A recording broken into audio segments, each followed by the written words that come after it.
All right, I'm going to have you, there are several different scriptures. Watch out, Pastor says several different scriptures. We're going places. I want to ask this question. How many of us this morning at least use a car? Whether you own it, borrow it, you use a car. Okay. Give me some ideas. What are some really important things you should do to your car if you own it? Fill it up. Fill it up. What? Fix the brakes. Fix the brakes. That's important. Change the oil. Oh, okay. Change the oil. Keep that fresh. Turn it on. Turn it on. That's a good one, Ben. You do turn it on. Otherwise, it's just a large paperweight. Okay. Yeah, Arlene. Drive with your right foot. Drive with the correct foot. That's a good thing. Okay, that's helpful. Now, have you ever met anybody that owns a car or uses a car but doesn't necessarily know how to do the things that you have just identified as important? Anybody here? Now, I'm not trying to embarrass anybody. Let's make some wonderful and fair assumptions. Everybody I'm asking these questions to are intelligent and bright people. Everybody I'm asking these questions to has shown that intelligence and brightness in many areas of life. However, this may not be your area. Fair? Okay, how many of you don't know how to change your own oil? Okay, lots of bright people. How many of you would not know how to fix your brakes? What? What's that? What's that? Is that why we have Brian here? No, that's right. We have Brian here, so that he can fix it. He falls over. Okay. So it is possible. I just asked that question, right? And again, I know I'm looking at bright people. It is possible to know how to drive a car, to be an excellent driver, a responsible citizen on the roads, and know that changing your oil is important. Know that braking is better than not braking, right? And yet not be able to handle that and need to go to get somebody else to do it. Now, I'm not going to ask you to raise your hands on this one because I don't want to set you up.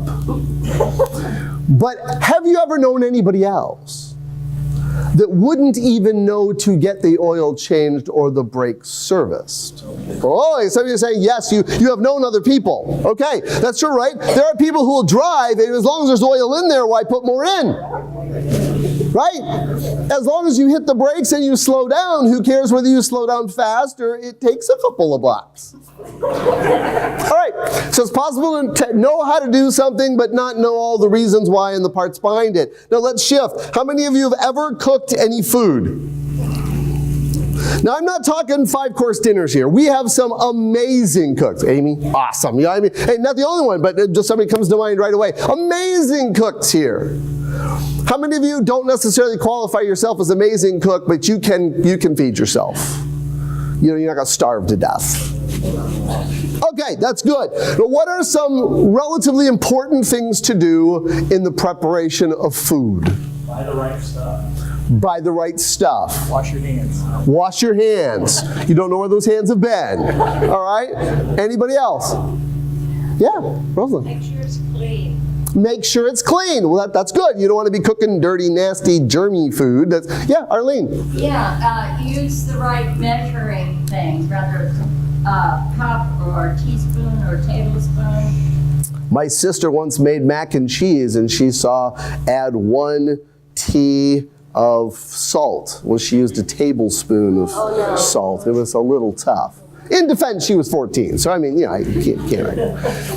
Anybody else? What's important? Amy, what are some important things to do with food? Have a recipe. Have directions to follow. Okay, that's a good thing. Yes? If you're baking it, Make sure it's on the right temperature. Have something to cook it in. I heard somebody say, oh, good. How many of you have ever made a mistake in one of these key areas, cooking? Okay. How many of you have ever eaten food that somebody else made? It wasn't you.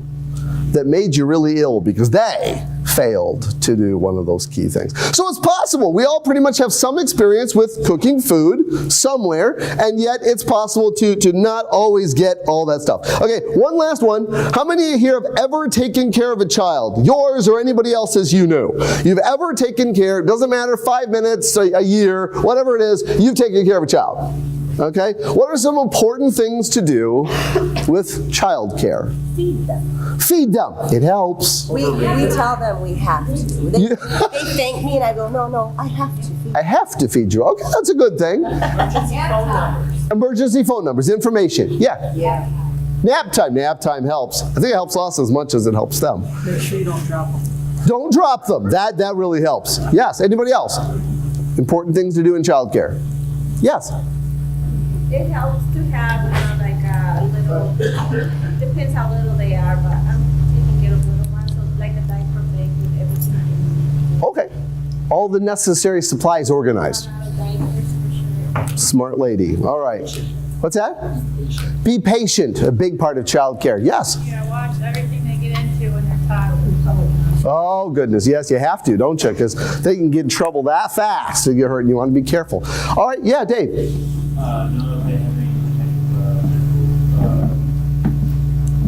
issues or anything, medication. Okay. That's important, right? Because they could suddenly have a medical issue and you'd have no knowledge. Tim.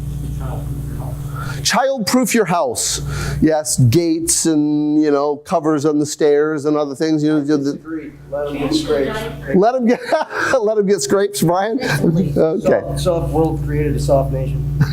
There you go. Toughen them up. Yeah. Dog food. Actually, my granddaughter is the cutest thing in the world. They have 2 dogs. And sometimes, there was a phase in her 2-year-old where she'd go down and grab one from the dish. And, it's all right.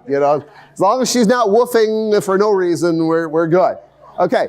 Dave. Be willing to play with them, engage. Emotional engagement and stimulus is an important thing. Okay. How many of you have ever met somebody who is generally intelligent and yet might make some serious mistakes because they're not aware of some of these key things, which are obvious to you? Yeah. Right? I mean, you just go, this is how it's done. This is how kids survive, is if you do these things. And then, they don't do these things. And you go, my goodness, how could you possibly go there? Okay, how many of us have ever made mistakes in that area? Okay, that can happen so easily. So again, we're talking about people of intelligence and capability in areas that are very common to our experience, and yet sometimes we still don't know what to do. Now, the reason that I bring this up is I'm considering these parts of being a disciple of Christ. Remember, recently we've said 2 things. The job of any church, this church, any other church, is to produce disciples of Jesus Christ. That's what we do. Doesn't matter what the denomination is. It doesn't matter what the name on the door. Doesn't matter what the building looks like. Doesn't matter whether it's big or small. We're here to produce disciples of Jesus Christ. Towards what end?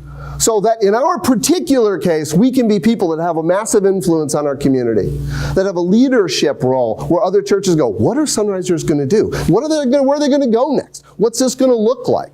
There are people in our city and our area start going, what are you thinking? And what's going on? And would you please join our task force, our group, our committee, our club? Because we would love to know why you are who you are. And how many of you know that has nothing to do with the church and everything to do with the Jesus that we serve? Yes. Okay, so now towards those thoughts, I started thinking about these parts of essential Christian life. Like driving a car is pretty much part of American life. What is pretty much part of a Christian life? Well, I started thinking about them. What are some of the things that we do as Christians? Baptism, okay? An act of allegiance and fellowship. Anything else? Right. Pray. Pray is pretty important. What is prayer? Define prayer. Interceding for someone. Bringing the needs of somebody else to God. Yes. It's part of prayer, absolutely. With God, for Communication with God, okay? Any form of communication. Danny. Worshiping, okay? Telling Him how much we love Him and how we value Him, okay? That's that, sorry? Thanking Him, excellent. Being aware of that. Yeah, Harold. The gifts of the Holy Spirit, absolutely. We do. Now, I've always found it interesting, and I'm not picking, this is not something I've heard lately, so I'm not throwing rocks, so don't panic. But I always find it interesting when somebody comes into a Pentecostal church and says, well, I don't see enough manifestations of the Holy Spirit. Well, you're the ones out there with the gifts, use them. Tell him, Pastor. Right. I mean, that's how it is. Yeah, so now if you try to manifest a gift and somebody stops you, well then please blame leadership because I got it coming. Okay? If I ever tell you shut up, I better have a good reason. If I have to, I've always said, if you manifest something and I take you aside later lovingly, and I will always do it lovingly, I will never look at you and say, shut up. If I ever take you out, and say, that really was not optimally done. Okay? Then I'll explain why and how and help you use that gift in a better way. Because we want you to use your gifts. That's important. Okay? It's cool. But yes, as Pentecostals, we believe in that. What are some other essential elements of Christian life? Repentance. Be quick. Hey, be quick to open our hearts to God and let Him correct us. Trusting God in faith, regardless of what the situation looks like. Trusting God in faith. That is hugely difficult sometimes, but incredibly important. Yeah, Kathy? Reading the Word. Digging into the basic data that helps us get going. Yeah, Harold? We proclaim that He's the Son of God. We believe that. Very important. Luke? Checking who you are and how you are against the fruits of the Holy Spirit. Love, joy, peace, patience, goodness, faithfulness, self-control. Yeah. How are these operating in my life or not? Yeah, Jim. Forgiving, essential element, right? How many of you know that we're literally told that if we don't forgive, we won't be forgiven? So that's one of those, even though we shouldn't do it out of pure self-interest, there's driving self-interest involved. Tim? Bearing fruit. We should be productive. So you guys are all over it. You are so brilliant. I love it. I want to talk about one of them today. And because somebody, I am so sorry, but could somebody get me a water out of the youth thing? Could you do that, Pastor Brian? I have got a cold, and that's why I'm kind of giving fist bumps and waving at you from a distance. You don't want this cold, but I'm like dry as the desert up here, and it's not good. Okay, so what I wanted to thank you. You gave me one of these. They worked, so they were very good. Thank you. My wife did ask me. I told her, they have essential oils in them. She loves those things. And she goes, did you take it? I did. So I make fun of her for that. All right, here we go. Prayer is an incredibly essential part of a Christian's disciple life. It is. It should be something that we all do. In fact, given the right situation and the right, impetus, we will all pray at some point. I have seen, how many of you have heard the military statement, there are no atheists in foxholes? Thank you, Pastor Brian. Both of these will work at the same time quite well. Thank you. Everybody will pray. But I think what happens in our Christian life is we tend to fall into styles of prayer. And we've all prayed in all of these styles. Okay? And given the right situations in your life, you've used every one of the ones I'm going to talk about. But let's compare them and see why we should be praying. First of all, I'm going to call the first one emergency 911 prayer. How many of you think you've ever done that? You've done a little emergency prayer. Now, it's always good to pray in an emergency. I'm not suggesting that it isn't, but I'm going to say why I say that. To go here, we're going to go for 2 Chronicles, chapter 33. Kind of odd territory, I know. 2 Chronicles, chapter 33, verse 9. Verse 9 to 13. It gives us this first style of prayer when it says, so Manasseh, we're not talking about the tribe, we're talking about the king. And how many of you know there's certain titles you don't want in life? Worst driver ever. How many of you probably don't want that title? Biggest tax cheat ever. Probably don't want that title. Most evil king in the nation's history. Probably don't want that title. That's Manasseh. Okay? So Manasseh seduced Judah and the inhabitants of Jerusalem to do more evil than the nations whom the Lord had destroyed before the children of Israel. And the Lord spoke to Manasseh and his people, but they wouldn't listen. Therefore the Lord brought upon them the captains of the army of the king of Assyria, who took Manasseh with hooks. Now, how many of you are getting an image of the Gong Show? Where they hit the gong and then the hook pulled them off the stage. Okay, this was a little bit more painful. They felt, most scholars feel that the language indicates that these were fish hooks that were placed in his face and his nose.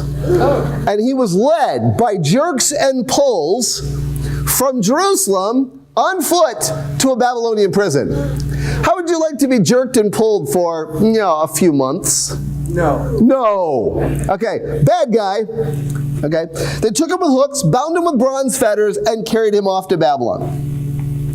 Now, when he was in affliction, How many of you know that prison, it would be a big fall. I mean, if you had grown up in prison all your life, you're born in prison, you grew up in prison, you hang out in the prison yard, maybe you wouldn't worry about it. But if you had been free, being in prison is just a drag. If you had been a wealthy king, being in prison is a huge fall from where you started. And getting there with fish hooks that left scars, not fun. He's in affliction. Now, how many of you think that the title most evil king in Israel or Judean history probably means there's not a lot of prayer going on? Or it's a thought, isn't it? Or it's not a lot of prayer to the right, God that's going to help, because they did worship idols and all kinds of other crazy things going on. So let's just guess Manasseh wasn't much of a prayer. But all of a sudden, when he was in affliction, he implored the Lord his God. I'll bet he did. And humbled himself greatly before the God of his fathers. I'll bet he did. And prayed to him. This is what I call 911 prayer. I'm not just talking about realizing you're in an emergency and praying. Again, that is sensible and beneficial, and I hope you do it. I'm talking about somebody who just doesn't bother to pray until things get bad enough. Again, it's not you.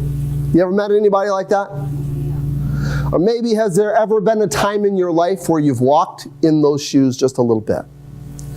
It wasn't that you ever consciously looked into the mirror and said, I am not going to pray until life gets terrible. It's just that you kind of stopped until the crisis showed up.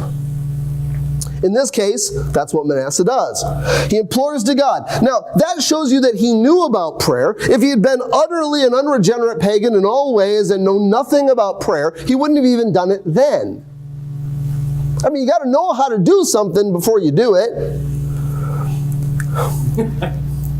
Sorry, I'm grinning at myself. If you go into convulsions, I'm not going to do emergency brain surgery on you. Why? Because I don't even know how to start. It has something to do with a saw. How many of you are probably glad I'm not going to try? Now again, I hope none of you ever go into convulsions, and that is just an empty statement. But if that happens, you don't want me to do that, right? How many of you don't want me to pack your parachute before you jump out of the plane?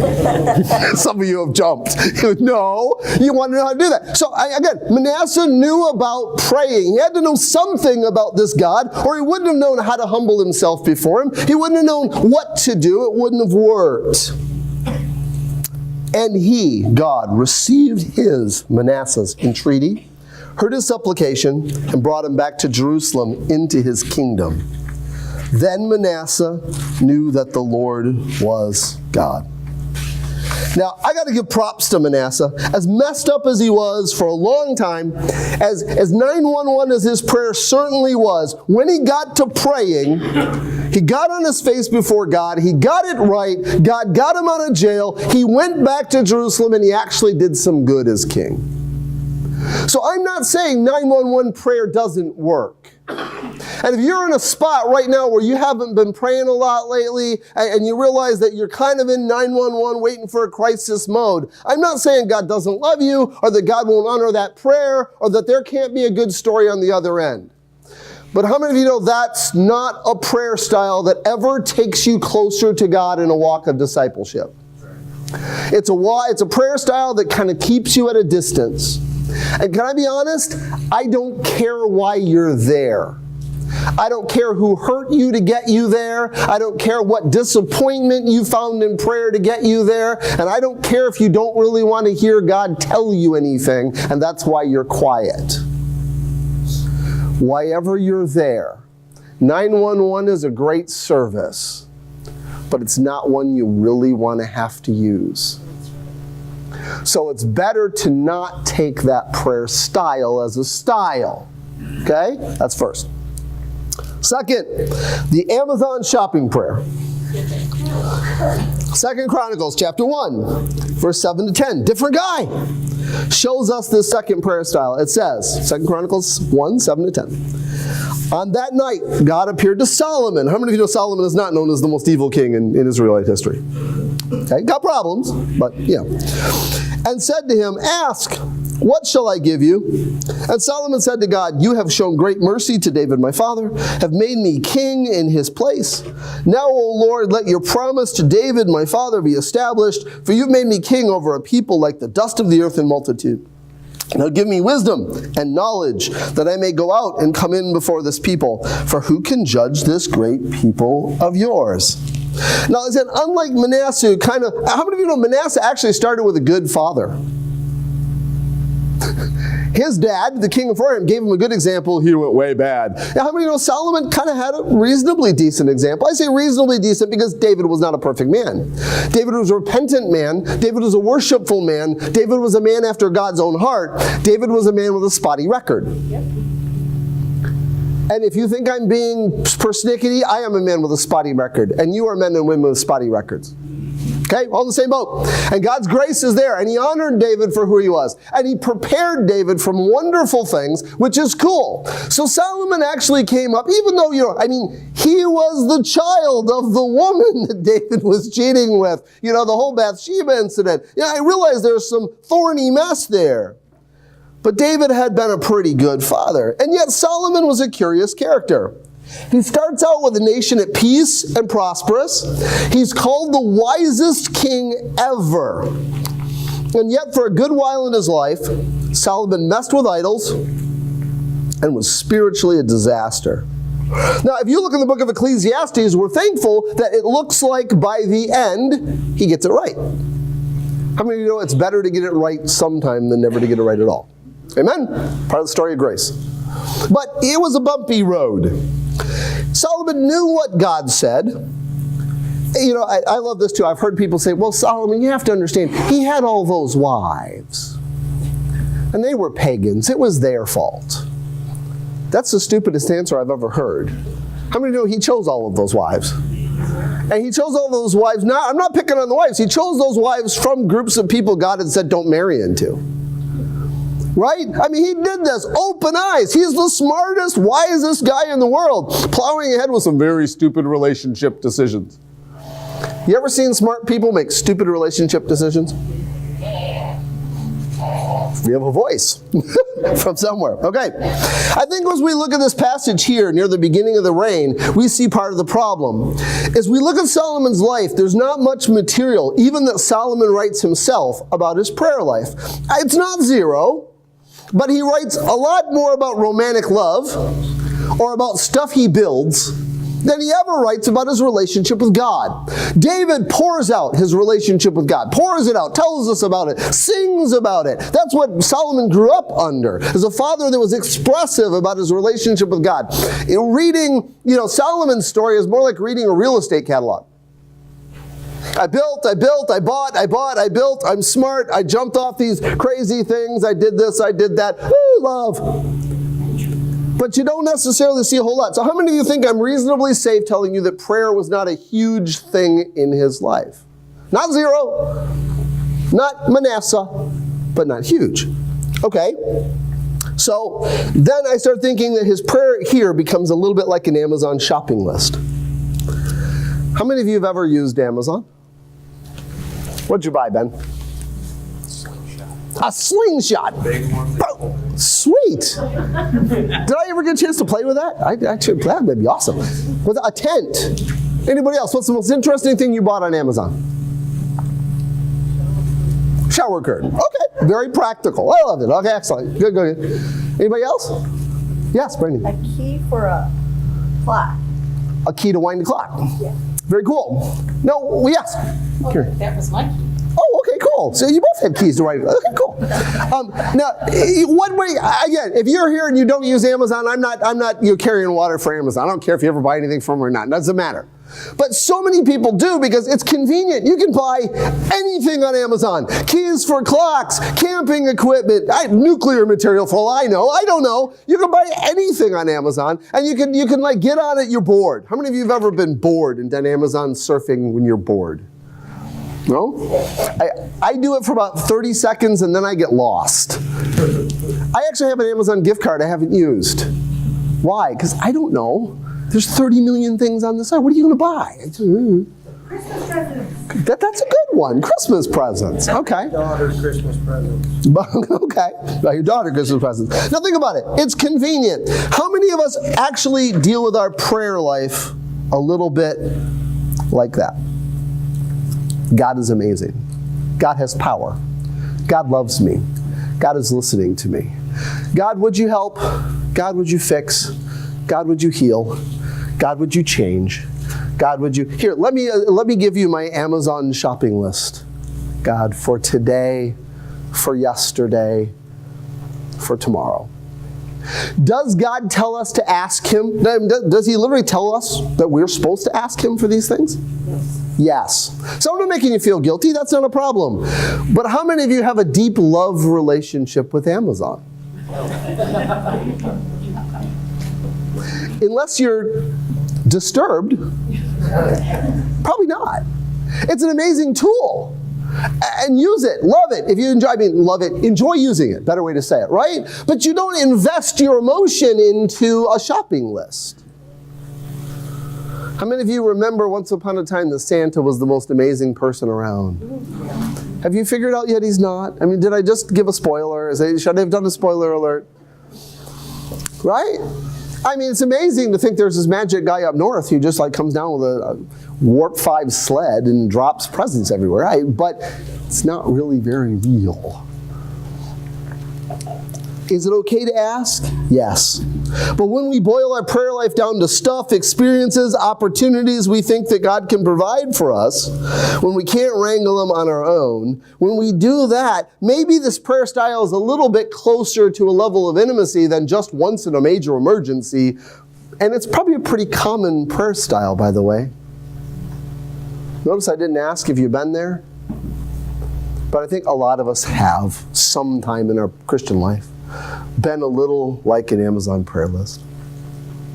Third, prayer is my habit. How many of you have habits? Now let's assume, how many of you y'all have good habits, right? Nobody has any bad habits. What is a habit? Something you do repeatedly. Something you do repeatedly. How many of you have heard practice makes perfect? It's not really true.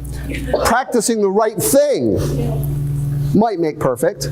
If you practice the wrong thing, you just get really good at the wrong thing. Okay, so habits. Why did you form the habits? How many of you formed habits that you have simply by accident? You did the thing over and over just by accident. How many of you made habits for poor reasons? You were angry with somebody and you expressed yourself in anger and that felt good. So you did it again and it felt good. And pretty soon you got really good at being angry. I'm not asking you to raise your hand. It's just a comment, you know. All right. So how many of you, though, had a reason to create some habits in your life?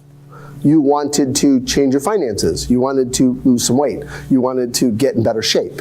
You wanted to learn some task. You wanted to manage a relationship better. Okay? And you realized the way you were doing it wasn't helping. So if it's losing weight, you changed your diet. If it was take care of your finances, you changed the way you budget, the way you get aware of your money and how you spend it, how you set allowances for yourself. How many of you have ever created good habits that way? Habits are powerful tools. Go to Matthew chapter 6, verse 5 to 7. This gives us a picture of this third prayer style when it says, "And when you pray, you shall not be like the hypocrites, for they love to pray standing in the synagogues and on the corners of the streets, that they may be seen by men. Assuredly, I say to you, they have their reward. But you, when you pray, go into your room. When you have shut your door, pray to your Father who's in the secret place. And your Father who sees in secret will reward you openly. And when you pray, do not use vain repetitions as the heathen do, for they think that they will be heard for their many words." Forget the hypocrite label for a moment. We're not talking about people that are necessarily and desirously hypocrites. Okay? But we are talking about this very end part especially. The people that the heathen pray with many repetitions. Why do they do that? How many of you have ever seen a picture of a Buddhist prayer wheel? Luke, what's a prayer wheel for? I just said. Okay, you've just seen it. All right. Do you know, Brenda, what's a prayer wheel for? No, you just seen it too. Okay. So what prayer do you find yourself saying a lot? I mean, one that you're comfortable revealing. I'm not trying to dig into anything deep or, are there any particular, yes, Kathy? Thank you. Thank you. Okay, we pray, we thank God for what he's done. Ben? Bless this food to our bodies. Bless this food to our bodies. Danielle? Protection of the family. That's an awesome prayer. Protection over our family. Now imagine, see, the Buddhists have just gotten efficient. So they write in their characters on a prayer wheel, protect my family. And they don't have to think about it anymore. They just come downstairs, zing, spin the prayer wheel. When it goes around once, God's heard. Then it would totally change dinner time. Boom, I have blessed this food to my body. Boom, I can eat.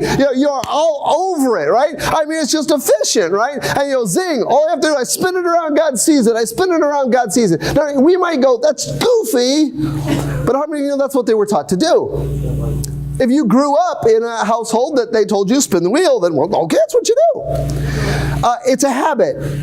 Now, how many of us have prayer that just kind of becomes a habit? We're told, we get saved, right? We're told that you got to talk to God. I told you this is an important discipleship issue. And if it's an important discipleship issue, well, then you should probably develop a habit that brings this issue into your life so you pray. How many of you have ever caught yourself totally praying on autopilot? Blah, blah, blah, blah, blah, blah, blah. You sound like Miss Othmar and Charlie Brown. Wah, wah, wah, wah, wah. It's just, you know what I mean? To yourself. And you go, when was the last time I thought about it? Yes, you want your family protected. Yes, you want your friends healthy. Yes, you want your relationships good. It's not that you don't mean it. It's just that it kind of becomes, this is what I do. I get up in the morning and I read the Bible for 10 minutes and I say prayers for 5 and then I go do the rest of the stuff of the day that's really important. It's kind of part of the policy. And again, are habits good things? They can be. Is it perfectly legitimate to say, I want to make sure I schedule a prayer time in my life? Yes. But if it just becomes a habit, are we any better off than the heathens that Jesus is talking about in Matthew 6? If we're not praying because we love the God we're talking to, if we're not having an ongoing conversation with somebody we love, all we're doing is saying things at a set time, does it really matter? Do you think maybe intent? Intent has a lot to do with it. A lot to do with it. If you just do the same thing in your mind someplace else, you're not intent. It's the intention. It would be like telling your kids or your spouse or your best friend, I love you, every day at 5:03. You're walking down and ding, your phone goes off. I love you. Ding, I love you. How many of you realize the kids after about, the third time are not listening anymore? Your spouse, your best friend, you're saying 3, I'm giving them credit? Okay. Right? You know what I mean? Once they know that this is just a habit, this is just what you do. You lift weights every day. You tell me you love me every day. It just is what it is. There's no creativity behind it. There's no thought behind it. There's no intent. It's just what we do. So we want to make sure that we're not simply praying because it's a habit. Number 4, back to the Old Testament. We're actually getting there. We're closer to being done than we're not. Habakkuk.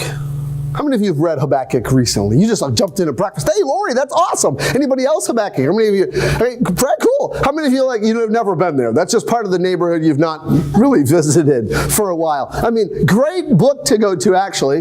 It reminds us a lot about human nature. Habakkuk 1, 2-4 gives us our 4th prayer style when it says, O Lord, how long shall I cry, and you will not hear? Even cry out to you violence, and you will not save. Why do you show me iniquity and cause me to see trouble? For plundering and violence are before me. There is strife and contention arises. Therefore the law is powerless, and justice never goes forth. For the wicked surround the righteous. Therefore perverse judgment proceeds. What was Habakkuk's job? Was he a project manager, or a retail shift controller? What did he do? He's a prophet. I have, at times, heard people with some real misperceptions of what certain ministry roles are like. How many of us do it sounds a little cool to be a prophet? Man, if I was Elijah, if I'd smack rivers, horses of fire take me away. Yeah, beating the prophets of Baal. Oh, this sounds cool. How many of you know that the main job of a prophet is to proclaim God's principles to people who usually don't want to listen? How many of you have ever tried to proclaim your principles to people that don't want to listen? Is that fun? Frustrating. So imagine God calling you and saying, Caleb, prophet Caleb, you have to go to the town of Fowlerville and you have to tell them my word. And they don't want to hear it. But for the rest of your life, I'm going to expect you to preach and do miracles and to do these other things and tell them that they're doing wrong. Because how many of you know usually that's what it came down to? The prophet was saying you're doing wrong. And how many of you know the person that is the most popular is not the one that's usually telling you you're a big screw up? Okay, so Habakkuk had gone through a life that was not necessarily easy. He was close to God. He obviously wasn't a 9/11 prayer. He wasn't an Amazon prayer. He was a guy that, it wasn't just a habit. He had a regular, healthy relationship with God. But he had had about all he could stand dump on him. He had seen too many people not following God's principles. He was watching pain and crime and violence and trouble, and society was getting worse and worse. And Habakkuk got offended. I'm not even going to ask you to raise your hand on this question, because A, you all have to. Isn't it true that if you live very long as a human being, you will be offended? You will. You'll be offended by your enemies. You'll be offended by people that walk by you in a line and don't know you and don't care. You'll be offended by people that you know and love. You'll be offended by your lifetime best friend. You'll be offended by your children, offended by your spouse, offended by your parents. Given time, everybody gets offended. And you know what? It is so easy to get hurt. And I understand it is valid to say, ouch. But how many of you know that not only you get offended and I get offended, but everybody outside gets offended too, and sometimes we are the offenders? Yeah. Isn't it interesting that we always know that other people have offended us, we're not very clear on the fact that we sometimes offend them? It's kind of we see through a glass darkly kind of thing. It is what it is. Now, when you get offended, what do you want to do? Throw a punch. What else? Strike back. Strike back. Anybody else? These are good answers. Good. Come on, Luke. Cut him out of your life. You offended me. I'm done with you. Anybody else?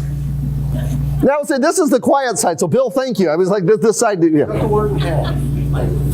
Cut the word in half. Off-ended. Okay? Okay. You want to off them. You want to get it off. You're right. You get it off or off them. But time heals all wounds, so it's going to come to an end. Yeah, that's good. Off-ended. That's good, Bill. I like that. You kind of got a thought way both ways through. That's cool. Yeah, Sheila. Sometimes people have problems, you don't know what they're going through, so That's good. Have some compassion. Yeah. Now, how many of you know? Yeah, Dave. Let them know, if you're offended me, just put air. Okay, actually talk to them about it. There's a process for that. It's called Matthew 18. Everybody should have a poster on their wall. Matthew 18. If you've ever said in your life, I'm not going to have nothing to do with so-and-so. I'm not going to have anything to do with that business. I'm not going to have anything to do with that church. I'm not going to have anything to do with my mother-in-law, whatever it is. And you've not followed Matthew 18. You are out of God's will. Don't tell me how bad it was, how nasty they treated you, how bad they lied about you. If you have not followed Matthew 18, you are out of God's will when you go, it is not discipleship material. Now, if you've done that in the past, okay, ouch. We've all done that in the past. Me too. Does God forgive? Yep. Can we do it better next time? Yep. Follow Matthew 18. Okay, so now what happens, one of the things I was looking for, and y'all had great answers, it was awesome, is that eventually we want to vent. Right? You've been offended. You've been hurt. Somebody's done something wrong to you. It's not fun. It's not expected. It doesn't seem fair. And so you want to get some other person to agree with you that this was terrible activity. Have you ever noticed if you vent very much, they don't want to talk to you either? You know, there's something about living next to a volcano. It's not a good thing. So whether it's an emotional volcano or a real volcano, it's just not a good thing. So you're doing this. So how many of you know that sometimes when we vent to people and they don't listen, we want to take it to God? How many of you know that sometimes that's what we use prayer for? God, you would not believe the terrible things that are happening to me. But remember, he already saw them.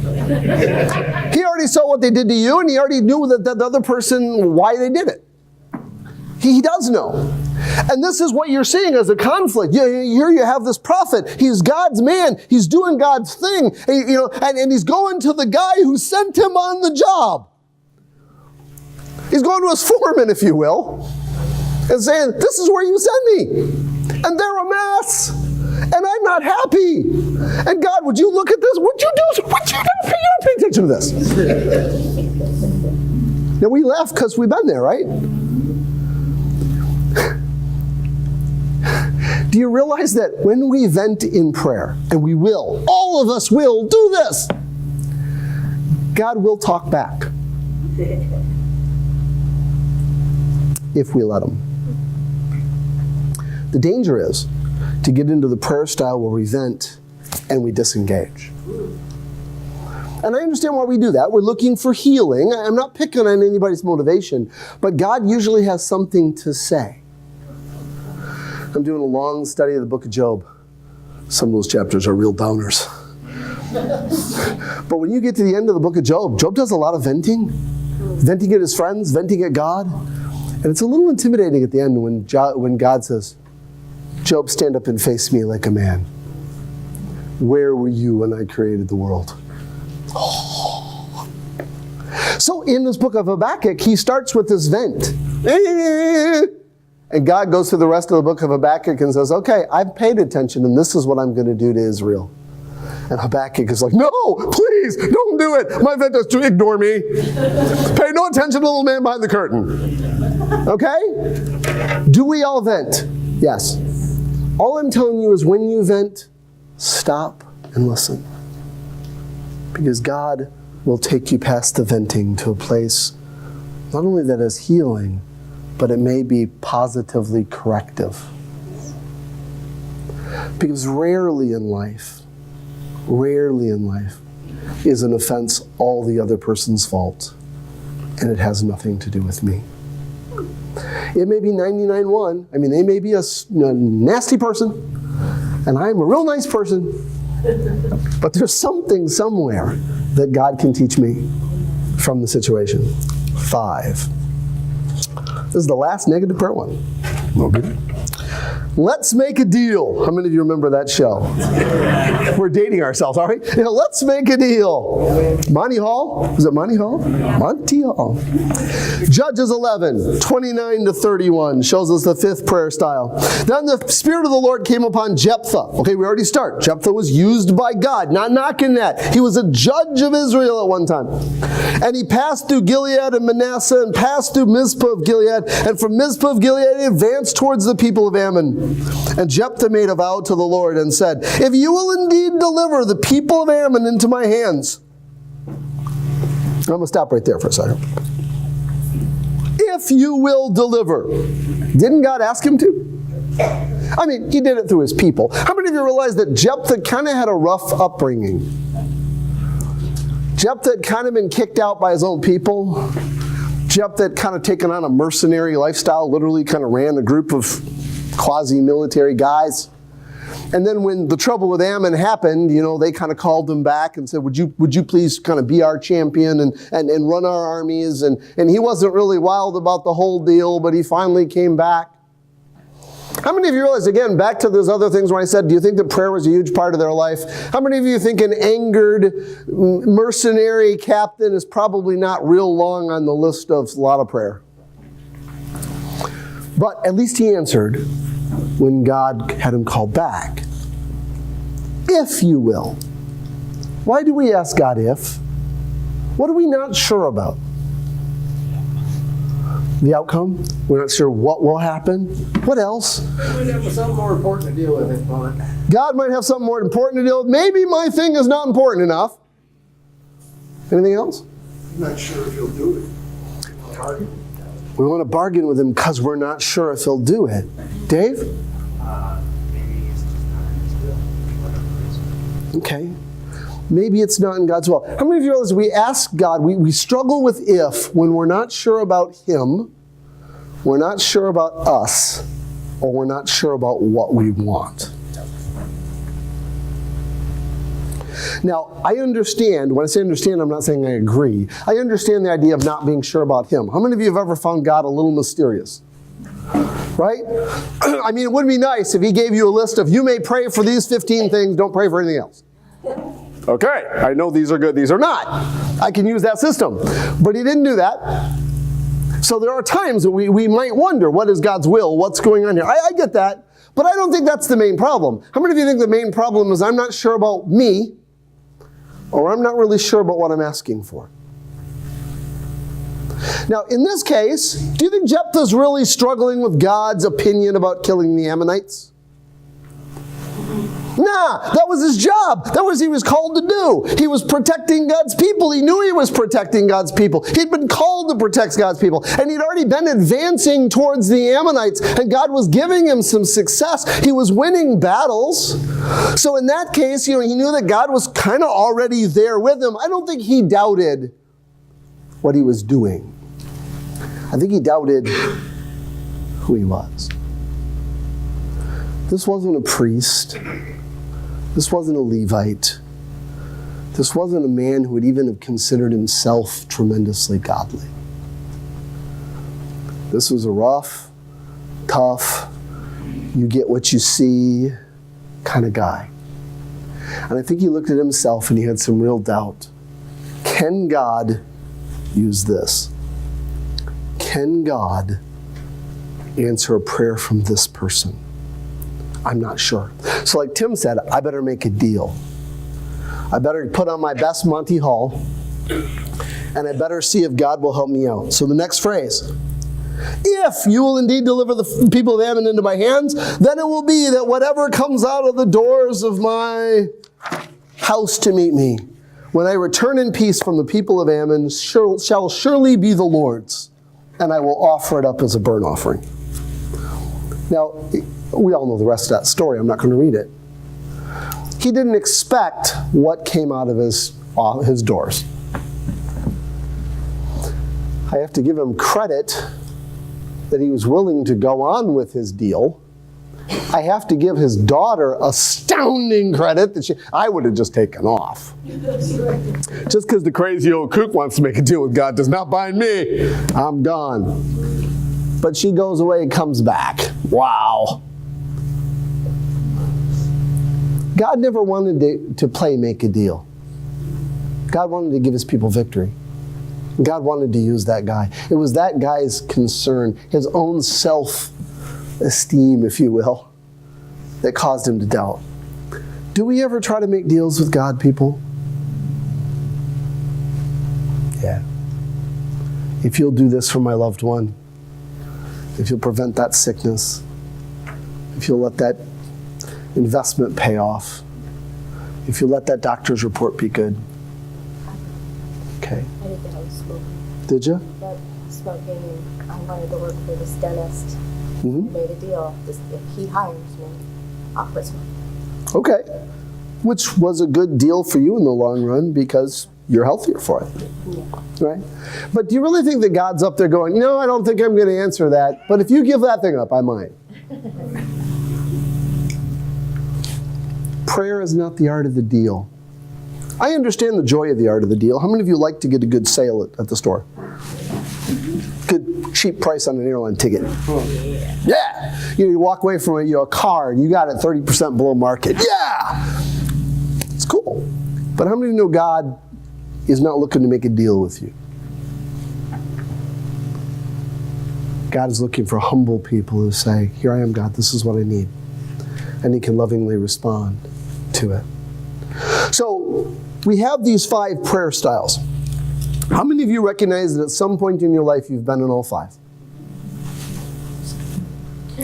Okay, last one. Here we go. Let's round it up quick. How was Jesus' prayer different? Go to John 11, last text. John 11, verse 40.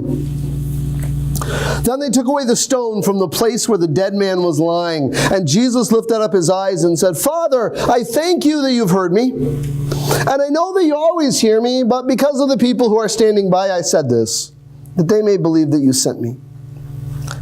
Now when he had said these things, he cried with a loud voice, Lazarus, come forth. And he who had died came out and bound hand and foot with grave clothes, and his face was wrapped with a cloth. Jesus said to them, loose him and let him go. This doesn't take long, folks. You've got to get out of your head the idea, well, that's just Jesus, and Jesus is different. How many of you know Jesus chose everything he chose as an example to us?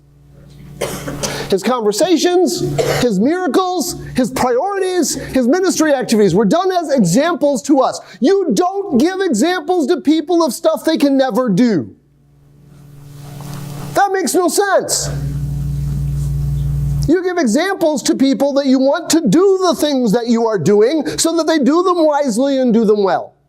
So we get this example, not an example of a resurrection. Jesus wasn't trying to get his whole group to go interrupt funerals left and right. I mean, resurrection happened. Resurrection still happens in the world today. Just because it hasn't happened where you and I have been at a funeral doesn't mean it doesn't take place. But the secret of the story isn't resurrection, it's the prayer. Look at Jesus. How many of you know he could have just walked up to the tomb and go, get out of there. Flash a light, whatever he wanted to do, special effects, out comes Lazarus. Cool. If it was just about Jesus making Jesus look good, he doesn't have to say the prayer. It's an odd prayer. Father, I know that you hear me. Thank you for hearing me. I know you always do. Why? How does Jesus, other than taking away the divinity excuse, other than the fact that he's the Son of God, how does Jesus know that the Father hears him?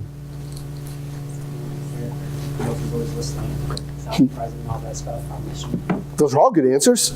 He knows his character. He knows he's always listening. He's omniscient. Okay. Why else? Because Jesus has got to. Right? That's true. I took that one away, but that's all right. It's a good answer. How many of you really feel you know somebody in this room? 2 of us. 3. Oh, it's getting better. Okay.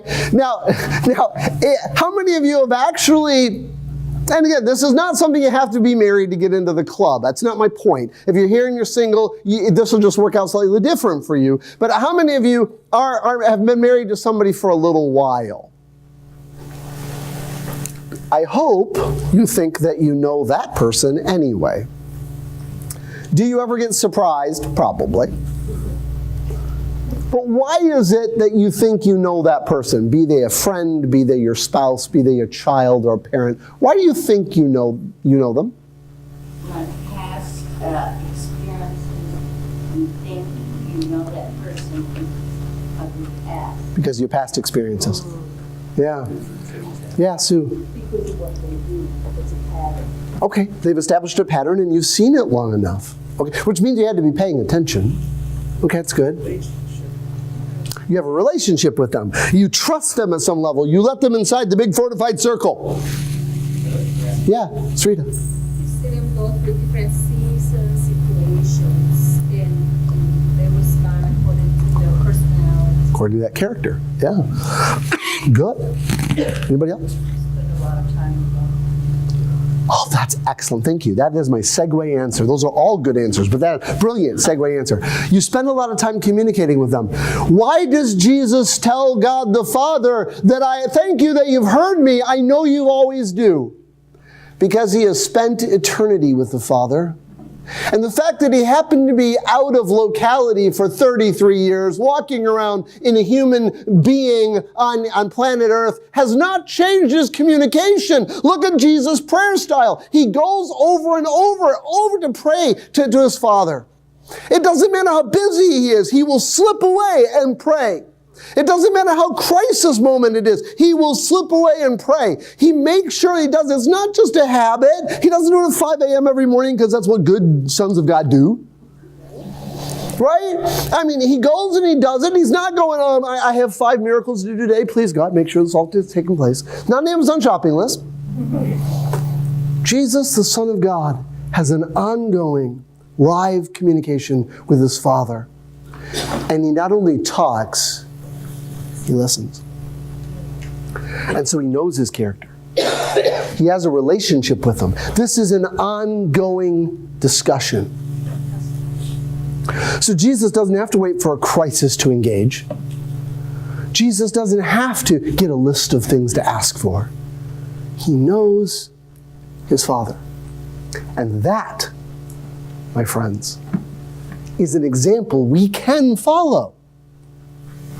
I'm not saying it's easy. There's a reason that 9/11 prayer is convenient. You don't have to do it very much. There's a reason that prayer as a habit is convenient. We feel good about ourselves and we don't have to listen much. But a regular, ongoing conversation with God the Father, and God the Son, and God the Holy Spirit is likely to change us. But it also will change our appreciation and understanding of God the Father. You want your prayer life to be radically different as a believer? Start a communication with God that doesn't quit so often. Let's bow your heads this morning. We all have prayer styles. I do too. I've been in all 5 of those. I'm not being critical of them. I understand why they develop. If you are in one of those 5 right now in your life, I am not criticizing you. It is what it is. But Jesus' prayer style is fundamentally different. And I really don't want you to walk out of here again and say, that's not fair. He's Jesus. I'm not. Yeah, I understand. I'm not either. But I can do that. I can lift my concerns to the Father, and I can listen for his answers. I can tell him I love him. I can ask him to show me what's going on in the minds and the hearts of the people around me so I can share my faith better. I can do these things. I must. And if I do it often enough, I get close enough to him that I start understanding that will that Dave mentioned a little earlier a little better. Because I understand his nature a little better. How many of you would say, I'd like to replicate Jesus' prayer style a little bit more than whatever I'm in right now? Oh, Jesus, you see our hands. God, this isn't a matter of guilt or failure. No, it's a matter of growth. As disciples of Jesus Christ, Lord, we want to make sure that we're walking exactly where you want us to be. In an ongoing dialogue that has confidence. It's not based on our wit or wisdom or anything else, but it's based in your grace, your mercy, and this relationship we hold with you. Thank you for who you are. Lord, I realize that the application at the end of the day is I'm telling people, pray a lot more often. Pray about a lot more things. Talk to God more frequently. And then shut up and listen to what he says.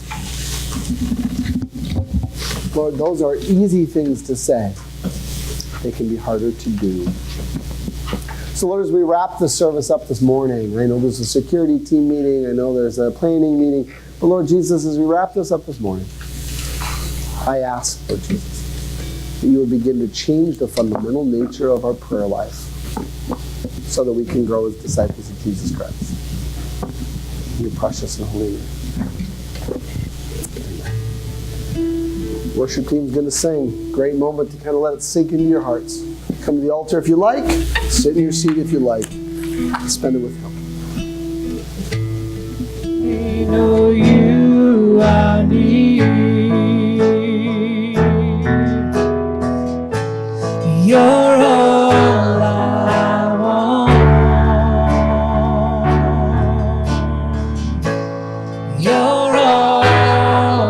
I've ever needed. You're all I want. Help me know you are near. Help me know you are near. Lord Jesus, we love you. And God, it is so true that we do not have to have little slices of formal time in which we squeeze a certain list of things. But Lord Jesus, we can talk with you at any time. And we can listen to you all those times we're not talking. So God, I ask you to change the way that we communicate with you this day and from now on. God, I thank you for listening to us. Well, you already know everything we have to say anyway. And yet you still listen. And you don't talk past us. And Lord Jesus, we are so grateful for that. We ask you that you bless this congregation as they go to their meetings and home and all the other things they do this week. Lord, we're not going to see them this Wednesday because we're not going to have a service this Wednesday. But Lord, we believe that you're going to move on and you're going to give us a great time next Sunday together. In your precious and holy name. Amen. Go get them, man.